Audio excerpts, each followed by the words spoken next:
Power star Pawan Kalyan హీరోగా రూపొందిన బద్రీ మూవీతో తెలుగు తెరకు పరిచయమైన రేణు దేశాయ్ ఆ తర్వాత ఆయన్నే ప్రేమించి పెళ్లి చేసుకుంది. వీరిద్దరికి అఖీరానందన్, ఆద్య అనే ఇద్దరు పిల్లలున్నారు.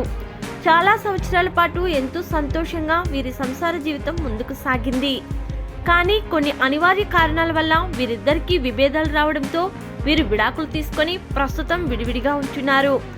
వీరిద్దరూ విడివిడిగా ఉంటున్నప్పటికీ వీరికి పుట్టిన పిల్లలైనటువంటి అఖీరా, ఆద్య మాత్రం మెగా కుటుంబంలోని వేడుకలకు హాజరవుతూనే వస్తున్నారు. తాజాగా అఖీరా, ఆద్య మెగా కుటుంబం వారు ఎంతో గ్రాండ్గా జరుపుకున్న సంక్రాంతి వేడుకలకు హాజరయ్యారు. అందుకు సంబంధించిన ఫోటోలను మెగా కుటుంబ సభ్యులు సోషల్ మీడియా వేదికలో పోస్ట్ చేయగా అవి చాలా వైరల్గా కూడా అయ్యాయి. అఖీరా, ఆద్య సంక్రాంతి సంబరాలను మెగా కుటుంబంతో కలిసి బెంగళూరులో జరుపుకోగా రేణు దేశాయ్ మాత్రం సంక్రాంతి వేడుకలను కేరళలో జరుపుకుంది. ఇదిలా ఉంటే రేణు దేశాయ్ సోషల్ మీడియాలో యాక్టివ్గా ఉంటూ ఎన్నో పోస్టులను షేర్ చేస్తూ ఉంటుంది అనే విషయం మనందరికీ తెలిసిందే. అందులో భాగంగా ఈమె చేసే పోస్టులకు కొంతమంది నెగిటివ్గా కామెంట్లు పెట్టిన సందర్భంలో వాటిపై ఘాటుగా రియాక్ట్ అయిన సందర్భాలు కూడా ఉన్నాయి.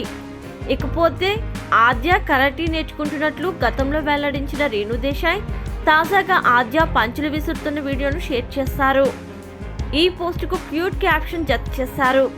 ఇకపై నన్ను ఎవరైనా ఇబ్బంది పెడితే నా పర్సనల్ సెక్యూరిటీ మీ తాట తీస్తుంది, జాగ్రత్త అంటూ ఈమె ట్రోల్స్కు పరోక్షంగా ఇలా వార్నింగ్ ఇచ్చారు.